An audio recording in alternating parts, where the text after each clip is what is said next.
Let us pray. दुआ करेंगे। Dear loving Heavenly Father, हमारे आसमानी प्यारे बाप, thank you, Lord, for Lord Jesus Christ who loved us and gave Himself for us. हमसे मोहब्बत करते हुए अपने आप को हमारे खुदावन जिन्होंने सलीब पर दे दिया, उनको लेकर हम शुक्र अदा करते हैं। Thank you, Lord, for granting us the time of worship.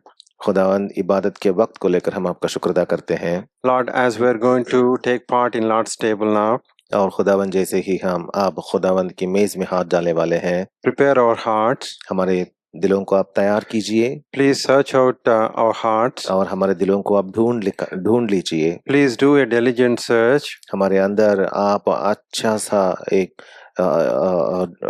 अच्छा सा हमें ढूंढ निकालिए। Please correct see our ways, our thoughts, our intents, our motives. और हमारे दिल के ख्याल, तसव्वुर और मंसूबे सब कुछ आप ढूंढ कर उनको खोज कीजिए। Please draw us nigh unto us and thee. और हमें आपके करीब आप हमें खींच लीजिए। Draw us nigh unto thee. जितना हो सके उतना करीब आपके करीब हमें खींच लीजिए। Please cleanse us with the precious blood of Lord Jesus Christ. खुदावंद यीशु के पाक खून में हमें धो करने को पाक कीजिए। Hide us behind thy cross. और यीशु के सलीब के पीछे हमें छिपा दीजिए। Glorify thy beloved Son. आपके प्यारे बेटे का जलाल जाहिर कीजिए। We are binding the powers of darkness in Lord Jesus Christ's precious name. हमारे खुदावंद यीशु के पाक नाम में गैबी तारीकी ताकतों को हम कब्जे में लेते हैं। We are committing this time into thy loving hands. और इस वक्त को आपके प्यारे हाथों में सौंपते हैं। In Lord Jesus Christ's precious name we pray. खुदावंद यीशु के प्यारे नाम से मांगते हैं। आमीन। Let us turn our Bibles to 2 Timothy 2nd chapter. हमारे बाइबल से हम 2 तिमोथी चैप्टर 2 निकालेंगे बाइबल में से। 2 Timothy 2nd chapter, first verse, all of us together. हम सब निकालेंगे तिमोथियुस के नाम पौलुस रसूल का दूसरा खत, बाब नंबर 2 और आयत number 2। Thou therefore, my son, be strong in the grace that is in Christ Jesus. बाब नंबर 2 और आयत नंबर 1। बस ए मेरे फर्जन, तू उस फजल से जो माशियख यीशु में है मजबूत बन। My son, be strong in the grace that is in Christ Jesus. मेरे फर्जन यीशु में जो फजल है उसमें मजबूत बन। In New Testament, we see Paul writing 2 epistles to Timothy. हम नए अहदनामा में देखते हैं कि पौलुस रसूल जो हैं तिमोथी के नाम पे 2 रिसाले लिखते हैं। Timothy means honored by God or honoring God. Timothy का मतलब होता है खुदा का जलाल जाहिर करने वाला। He was the son of a Greek father and a Jewish mother. उनके वालिद साहब जो थे वो यूनानी थे और वालिदा इब्रानी थी। Paul called him my own son in the faith. लेकिन पौलुस रसूल ने क्या कहा था? उन्होंने तिमोथियुस को लेकर ये कहा था कि वो ईमान में मेरा निजी फर्जंद है। And he also called him my dearly beloved son. और ये भी कहते हैं कि मेरे प्यारे फर्जंद। People say Timothy might have been converted, received Lord Jesus Christ as his personal savior during Paul's first missionary journey. लोग ऐसे भी कहते हैं कि शायद तिमोथियुस जो है वो पौलुस रसूल के पहले मिशनरी जर्नी जो था उस जर्नी के दौरान खुदावंद यीशु को अपना लिया था। In Acts 16 we see here this is probably the second missionary journey of Paul. In Acts 16:1 we see Timothy being mentioned for the first time, and he is called named Timotheus, the son of a certain woman which was a Jewess and believed, but his father was a Greek. यहाँ लिखा हुआ है आमाल की किताब बाब number 16 और आयत नंबर 1। फिर वो दोबारे और वहाँ तिमोथियुस नाम एक शागिर्द था, उसकी माँ तो यहूदी थी और जो ईमान ले आई थी, मगर उसका बाप यूनानी था। Here it is mentioned, behold, a certain disciple was there named Timotheus. यहाँ पे लिखा हुआ है कि देखो वहाँ तिमोथियुस नाम एक शागिर्द था। Here he is mentioned as a disciple. यहाँ पे एक शागिर्द करके लिखा हुआ है। Who is a disciple? शागिर्द कौन होता है? Who learns from his master. जो अपने आका से सीखते रहता है उसे शागिर्द कहते हैं। We have a wonderful master in Lord Jesus Christ, हमारे खुदावंद यीशु ही हमारे लिए सबसे बड़े उस्ताद हैं, आका हैं, and we have to learn from this wonderful master. और इसी उस्ताद से हमें सब कुछ सीखना है। 2 Timothy 3:15. दूसरा तिमोती 3:15। तू बचपन से उन पाक नविश्तों से वाकिफ है जो तुझे माशियख यीशुआ पर ईमान लाने से नजात हासिल करने के लिए दानाई बख्श सकते हैं। Here Paul is reminding Timothy that from a child thou hast known the holy scriptures which are able to make thee wise unto salvation through faith which is in Christ Jesus. यहाँ पे लिखा हुआ है कि तू बचपन से उन पाक नविश्तों को जानते हो जिसके वसीले से तू नजात पा सकते हो। He was taught from his childhood, see from the holy scriptures. इसका मतलब क्या हुआ कि उसके बचपन से ही इन पाक नविश्तों के बारे में उसको जानकारी थी। And these holy scriptures made him wise unto salvation. और ये पाक नविश्ते पाक किताब जो है, किताब मुकद्दस जो है, इसकी जानकारी उसे दानिशमंद बनाई है जिससे वो नजात हासिल कर सकता था। That means he was able to understand God's plan of salvation and about the wonderful Savior from the Holy Scriptures. इसका मतलब क्या हुआ कि वो किताब मुकद्दस से इन नविश्तों से उस नजात देने वाले खुदा के बारे में वो जानता था। These holy scriptures made him wise unto salvation. हाँ, ये किताबें जो है, किताब मुकद्दस जो है, ये नजात हासिल करने के लिए उसे दानाई बख्शी है। How did this wisdom come? और ये दानाई कहाँ से बख्शी गई? Through faith which is in Christ Jesus. हमारे खुदावंद यीशुआ में जो ईमान है उससे।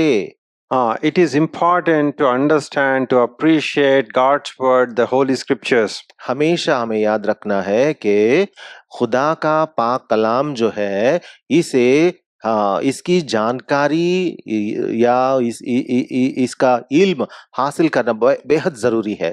It is wonderful to have some spiritual legacy.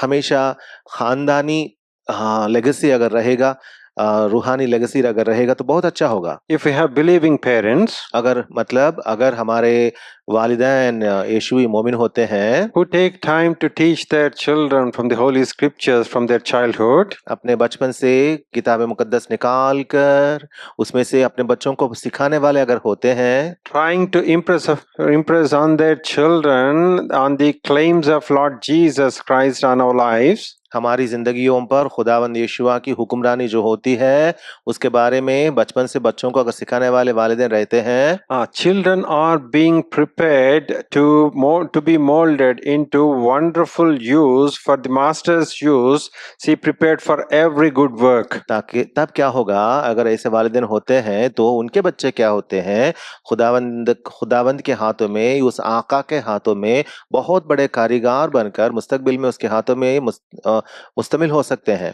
That's the reason why family prayer, family altars, and then the Sunday school ministry plays an important role in anybody's life. इसीलिए हमारी जिंदगियों में या हर एक की जिंदगी में भी फैमिली प्रेयर जो होता है या संडे स्कूल जो होता है या बच्चों को पढ़ाने वाला सिखाने वाली जगह जो भी होती है बहुत अहमियत रखती है। In 2 Timothy 1st chapter, Paul also appreciates his grandmother and his mother Eunice and Lois.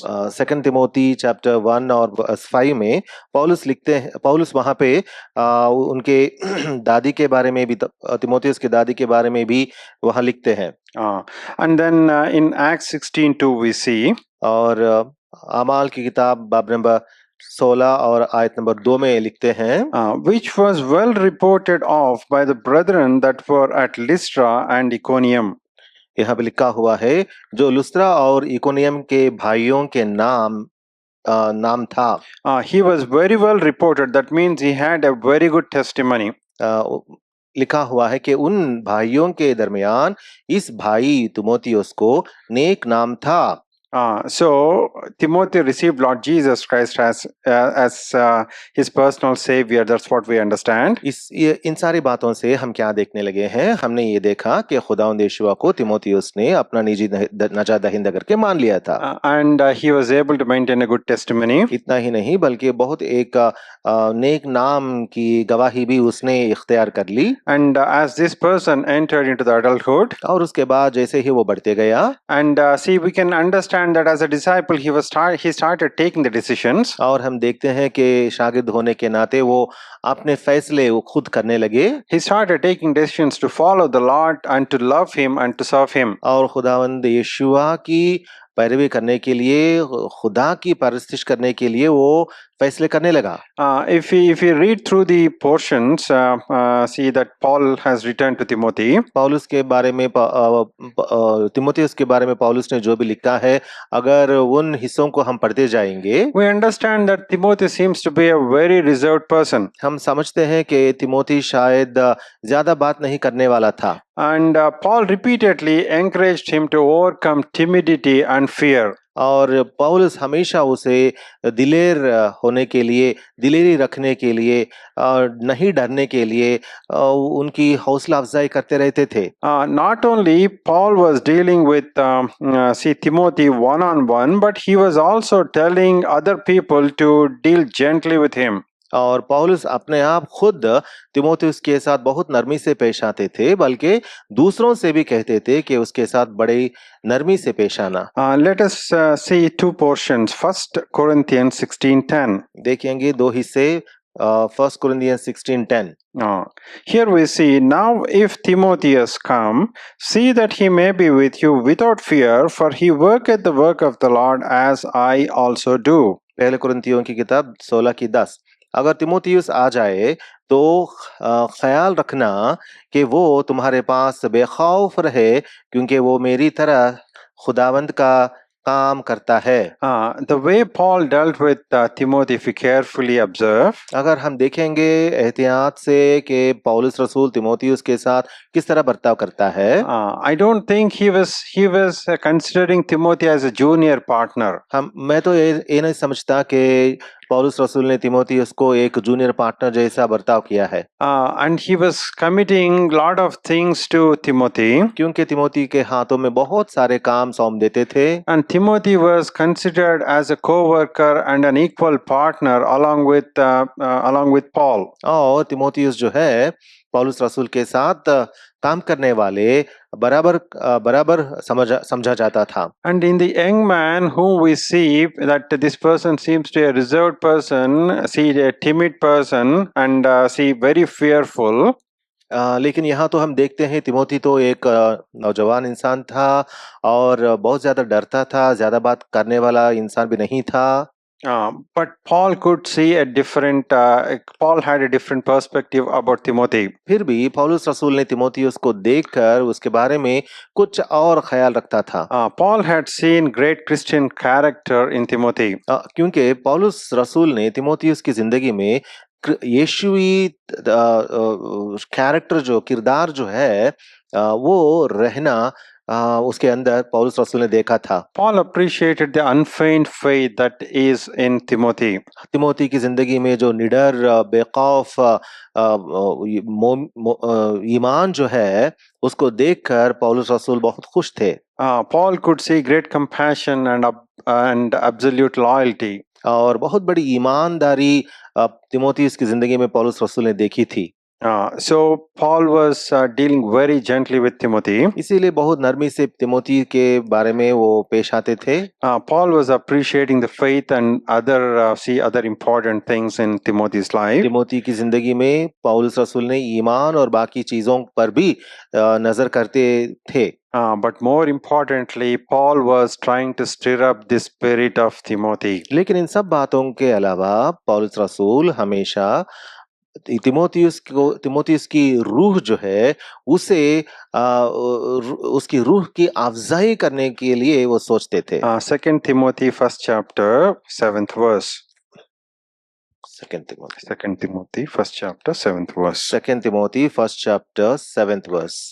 Here Paul is telling Timothy, for God hath not given us the spirit of fear, but of power and of love and of a sound mind. Second Timothy chapter 1 and verse 7 मैं पढ़ता हूँ. क्योंकि खुदा ने हमें दहशत की रूह नहीं बल्कि कुदरत और मोहब्बत और तरबियत की रूह दी है.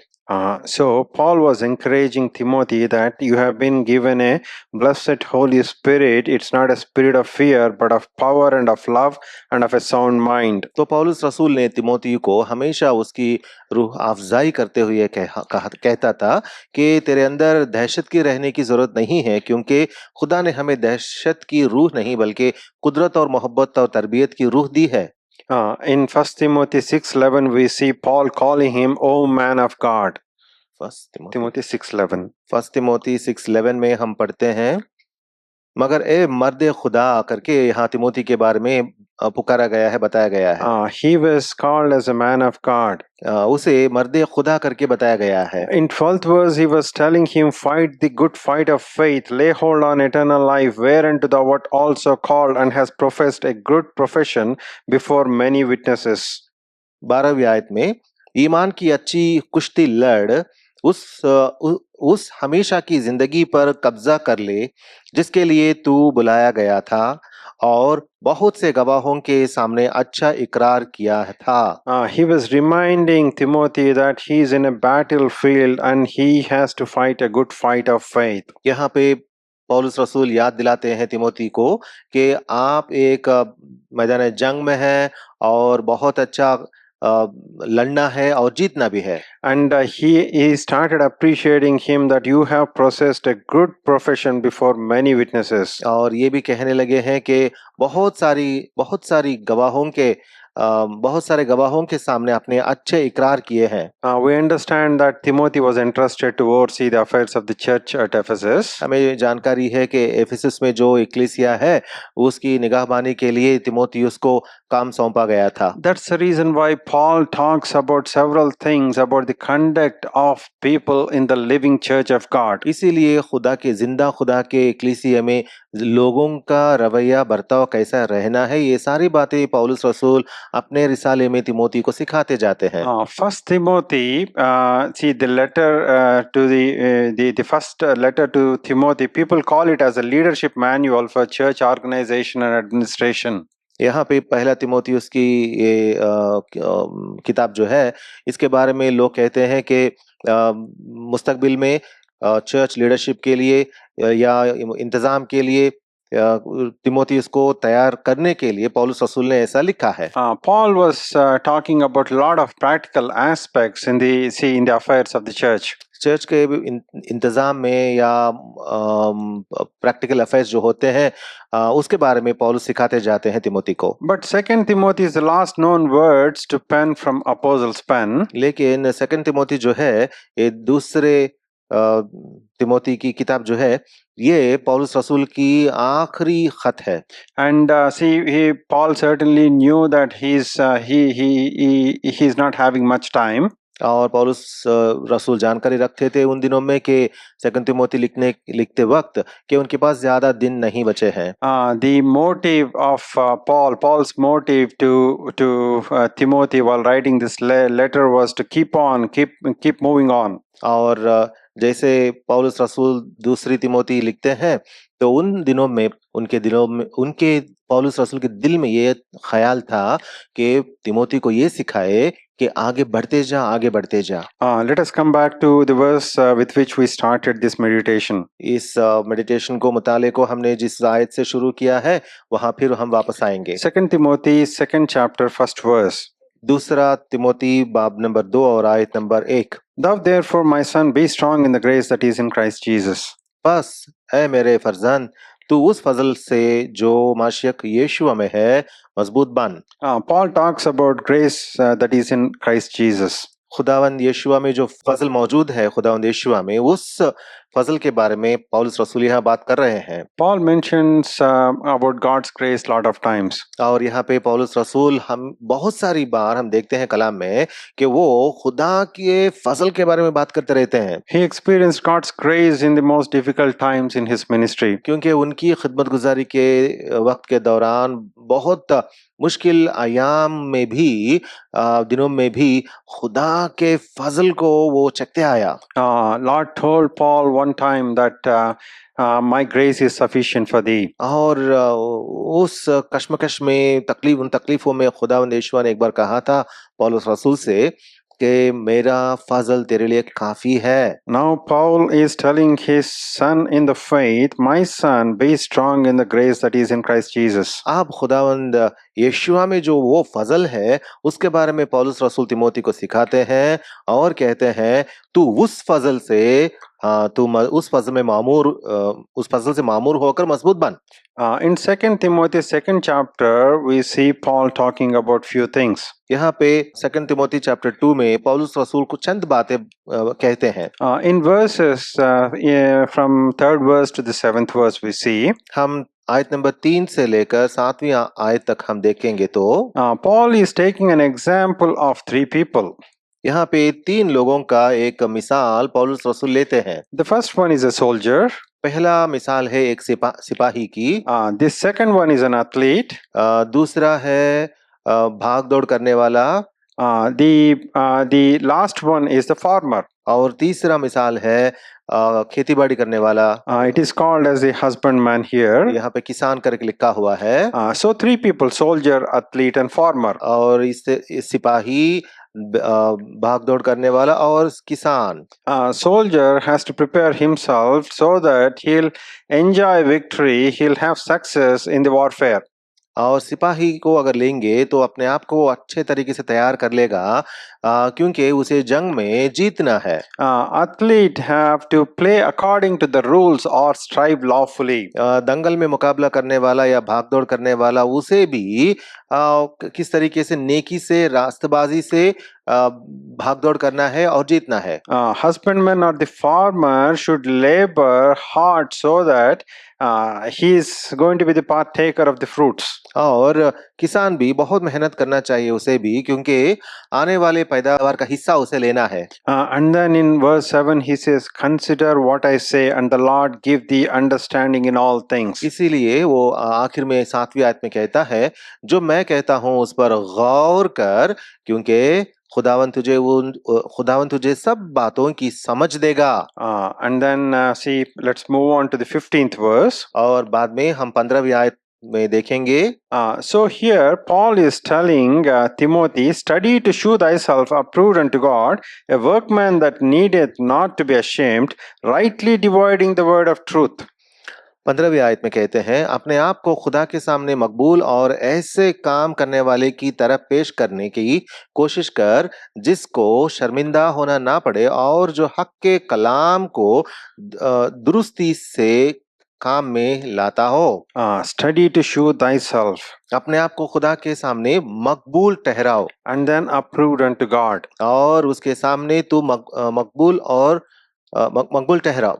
We have to work hard to show us to be approved of God. खुदा के सामने मकबूल ठहरने के लिए हमें काम करने हैं।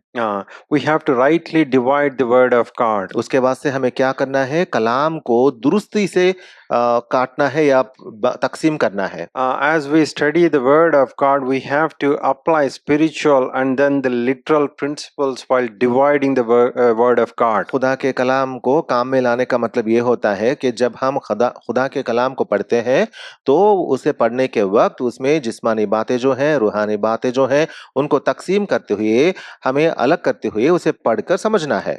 When I was young, when I was trying to understand God's word, I was I was taught to correlate the verses from different portions, from New Testament, from Old Testament, and try to rightly divide the word of God. जब मैं खुदा का कलाम समझता था, मेरे कम सिन उम्र में जब मैं सीखता था, मुझे सिखाया जाता था, तो मैंने सीखा कि पुराने अहदनामा में से और नए अहदनामा में से इधर से उधर, उधर से इधर खुदा के कलाम को जांच कर पढ़कर सीखना चाहिए। Even today, you and I may not understand the deeper things of God.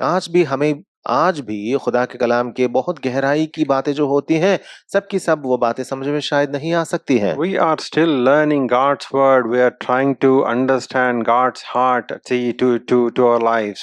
खुदा के कलाम पढ़ते पढ़ते खुदा के कलाम को हमारे दिलों पर हम लगा लेते हैं।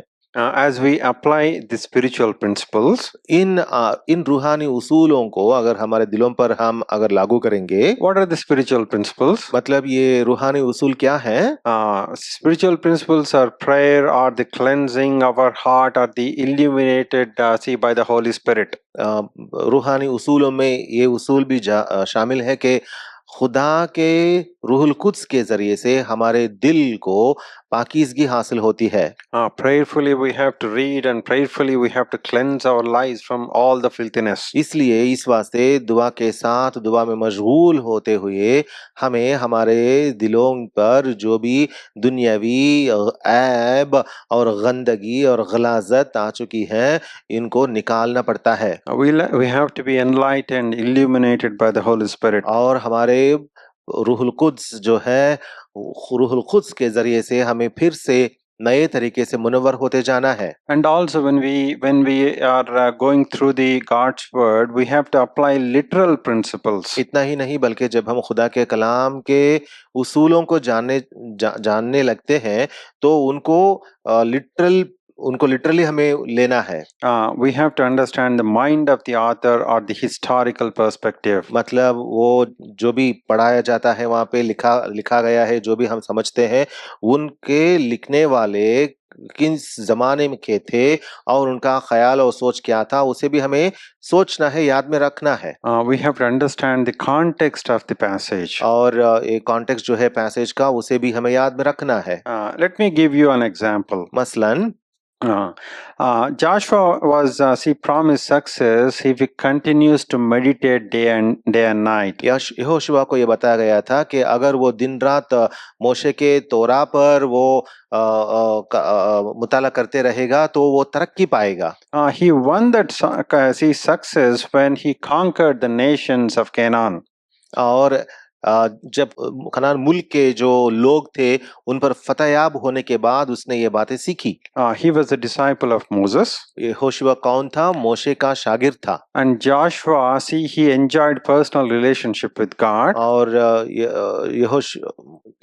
यहोशुआ जो था, उसने खुदा के साथ निजी रिफाकत उसने रखी थी। He was able to interpret God's word as well. खुदा का कलाम जो है, उसे लोगों तक पहुंचाया भी था। So it is important to show ourselves to rightly divide the word of God. इसीलिए खुदा के कलाम को सही तरीके से या दुरुस्ती से काम में ले आना हमारे लिए बहुत जरूरी है।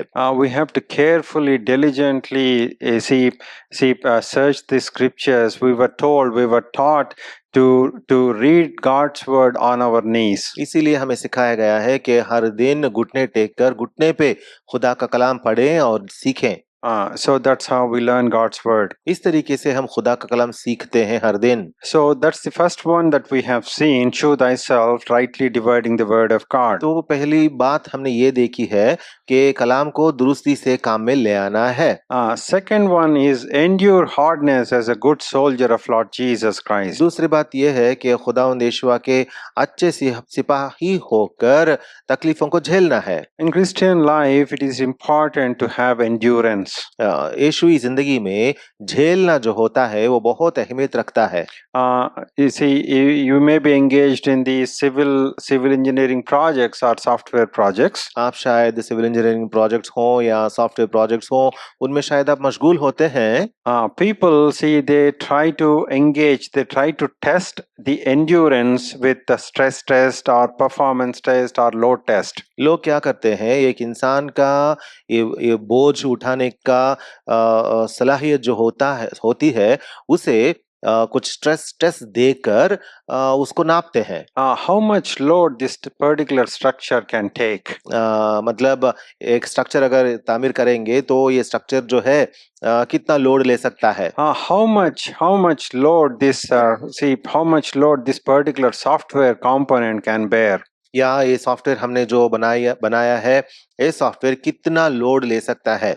What is the performance of this software component of or a civil engineering building when it is subjected to so much of pressure or intensity from external factors and other things? अगर एक civil engineering building को अगर हम building के एक हिस्से को बहुत बड़ा दबाव देंगे तो कितना दबाव वो ले सकता है, और ये सारी बातें वो लोग जांचते हैं, परखते हैं।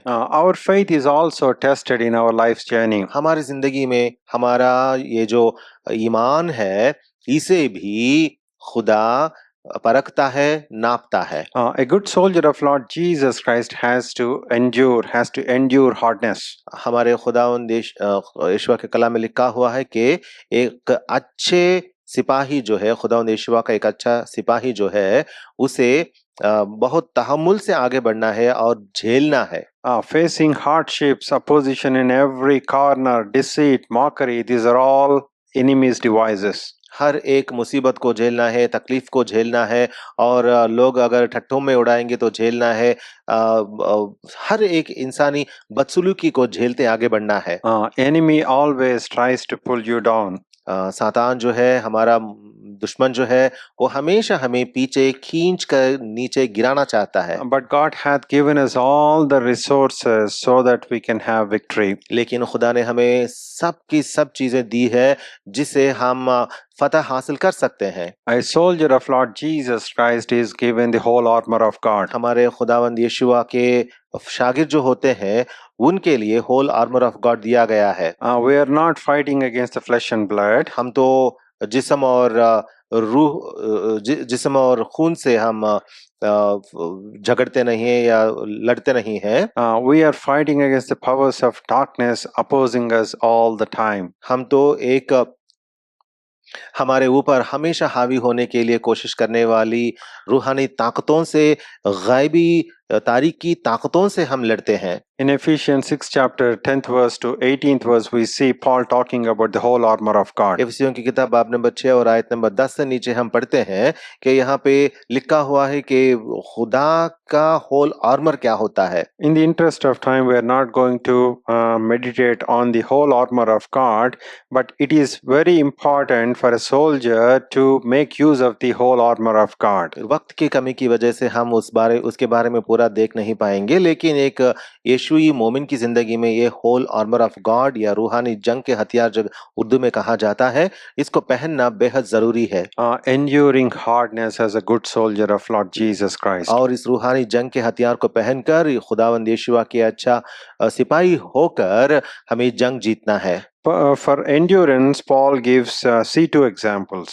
यहाँ पे इस तहम्मुल के बारे में या झेलने के बारे में दो बातें सिखाई जाती हैं हमको। First example is the supreme example of Lord Jesus Christ. पहला एग्जाम्पल है हमारे खुदावंद यीशुआ। See, we have seen in Hebrews 12 chapter 2nd verse. हमने देखा था इब्रानियों की किताब बाब नंबर 12 and verse 2 में।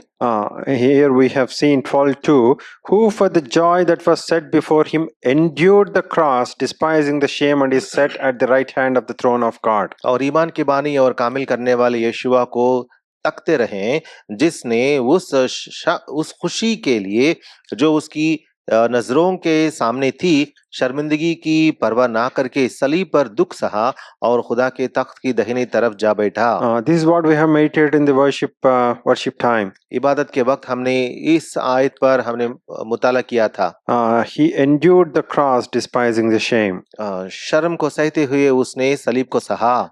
The second example for endurance is Paul himself. और दूसरा एग्जाम्पल यहाँ पौलुस खुद हैं।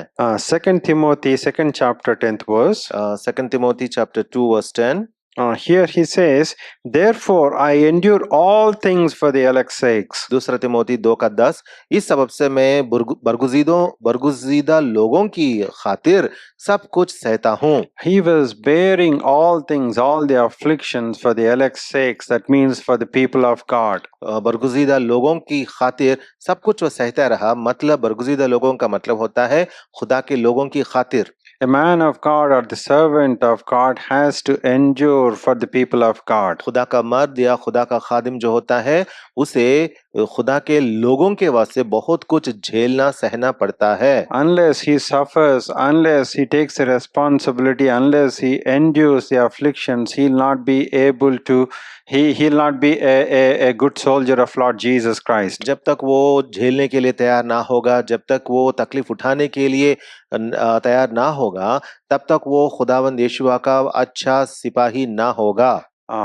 And then Paul talks about the last one that we want to meditate is the vessel unto honor. किसान Vessel unto honor. ऑलराइट, तो तीसरा है which verse brother? 2 Timothy 2nd chapter 20th verse. 2 Timothy 2:20 में है वो।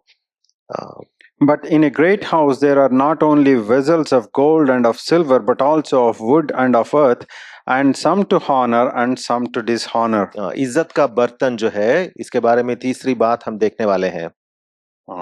Here we see in a great house there are see several vessels. हम पढ़ते हैं दूसरे तिमोथियुस 2:20 में कि बड़े घर में बहुत सारे बर्तन होते हैं। And some vessels are used for honor purpose. और उनमें से चंद बर्तन जो होते हैं वो इज्जत के होते हैं। Some vessels for dishonor. और चंद बर्तन जो होते हैं वो इज्जत के लायक नहीं होते हैं। And Paul says in verse 21, if a man therefore purge himself from these, he shall be a vessel unto honor, sanctified and meet for the master's use, and prepared unto every good work. और 21वीं आयत में लिखा हुआ है, बस जो कोई उनसे अलग होकर अपने तई पाक करेगा वो इज्जत का बर्तन और मुकद्दस बनेगा और मालिक के काम के लायक और हर एक काम के लिए तैयार होगा। If this particular vessel is going to be open for correction, allows God to take away all the unholy things from his life. अगर ये बर्तन जो यहाँ है, अगर ये इंसान अपने आप को खुदा के हाथों में सौंपकर जो भी खुदा उसकी जिंदगी से हटाना चाहता है, निकाल देना चाहता है, अगर वो खुदा के हाथों में रहते हुए निकाल देने के लिए राजी होगा, if these things are purged from his life, he is going to be a vessel unto honor. अगर ये बातें उनकी जिंदगी से जिल्लत की बातें निकाल दी जाती हैं तो वो इज्जत का बर्तन हो जाता है। He is going to be sanctified and he is going to be used for master's use. और वो पाक किया जाएगा और अपने आका के काम के लिए तैयार होगा। And he'll be prepared for every good work. इतना ही नहीं बल्कि हर नेक काम के लिए वो तैयार किया जाएगा। If you are born again, अगर आप फिर से नए सिरे से जन्म लिए हैं, do you understand that you are being prepared for master's use? तो आपको जानना चाहिए कि खुदा आपको अपने काम के लिए आपको तैयार कर रहा है। You are being prepared for every good work. हर एक नेक काम के लिए खुदा आपको तैयार कर रहा है। For in your life, God has ordained several good works in your life. आपकी जिंदगी में करने के लिए खुदा आपके हाथों में भी बहुत सारे काम रखे हैं करने के लिए। As you meditate God's word, as you search the scriptures, as you wait upon God to reveal His will, जब आप खुदा का कलाम का मुताला करेंगे और कलाम पढ़ते जाएंगे और उसकी मर्जी तकते हुए जब आप दुआ में मशगूल रहेंगे, in His own time, in the appointed places, in the appointed times, He is going to reveal lot of things to you. उसके मुकर्रर जगहों में, उसके मुकर्रर वक्त में खुदा बहुत सारी चीजें आपको बयान करते जाएंगे, आपको करने के लिए दिखाते जाएंगे। So these three things are important. तो ये तीन बातें जो हैं ये बहुत अहमियत रखती हैं। The first one is rightly dividing the word of God. पहली बात यह है कि कलाम को दुरुस्ती से कलाम को काम में लाना। The second one is enduring hardness as a good soldier. और दूसरी बात यह है कि एक अच्छा सिपाही बनकर मुश्किलों को झेलना। Third one is, and the last one is vessel and to honor.